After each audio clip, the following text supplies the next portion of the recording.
अब zoom whitening का एक और केस, इस महीने का चौथा केस है। अब पेशेंट जा रहा है यूएस और शेड चाहिए ब्राइट। दांतों का कलर हो जाएगा 8 से 10 शेड्स ब्राइटर। अब आपको ध्यान में रखना है कि ACP gel, amorphous calcium phosphate, fluoride और पोटेशियम नाइट्रेट कैसे बिल्ड करेगा एनामल, और एक पेटेंट सिस्टम है वाइटनिंग जो सेफ भी है। जब आप वाइटनिंग की बात करते हैं तो कॉस्ट एफिशिएंसी दिमाग में नहीं होनी चाहिए कि कितना कॉस्ट इफेक्टिव है, बिकॉज आफ्टर ऑल दांतों का सवाल है और आपको ऐसी वाइटनिंग करानी है जो असरदार भी है और सेफ भी है। तो अब ध्यान में ये रखना है कि 3 साइकिल्स होती हैं 15 मिनट की, जैसे मैंने बोला है। हर साइकिल के बाद अगर लगता है कि पेशेंट को हो रही है सेंसिटिविटी, तो आप एसीपी जेल लगा सकते हैं। लिक्विड डैम लगाएंगे, आपके मसूड़ों को बचा के रखेगा।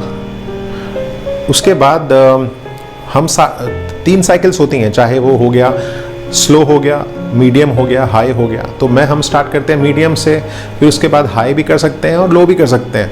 कई बार 2 साइकिल में भी रिजल्ट आ जाता है। आपको ध्यान, बिकॉज क्या है कि ये जो लाइट है ये एक्टिवेट करेगी ब्लीचिंग एजेंट जो हाइड्रोजन पेरोक्साइड है। अब हाइड्रोजन पेरोक्साइड जब आप केमिस्ट से लेते हैं, और इसमें फ़र्क ये है कि आप इसको मॉडुलेट कर सकते हैं। हमें पता है कि हम किस तरह से उस जेल का कंसंट्रेशन कम या बढ़ा सकते हैं और क्या सेफ्टी पॉइंट ऑफ व्यू से वो लेके चल सकते हैं। पोस्ट ऑप सेंसिटिविटी ना हो उसके लिए भी हम वाइटनिंग ट्रेस देते हैं जो आप लगाते हैं, घर बैठ के आपके दांत बचे रहते हैं। आपका जो एनामल है वो रीमिनरलाइज हो, उसके लिए भी हम क्रीम्स देते हैं आपको।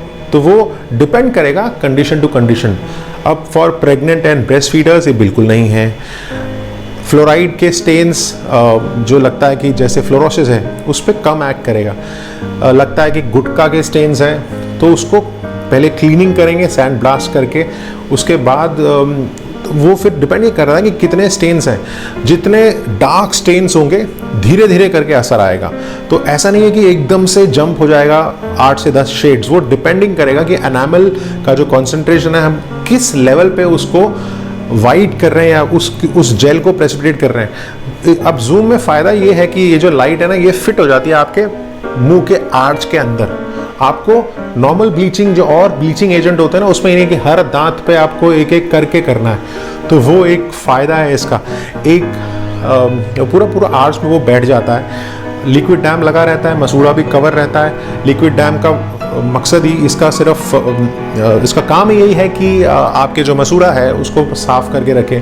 तो एक सिंपल प्रोसेस है जो मैंने आगे ही बताया।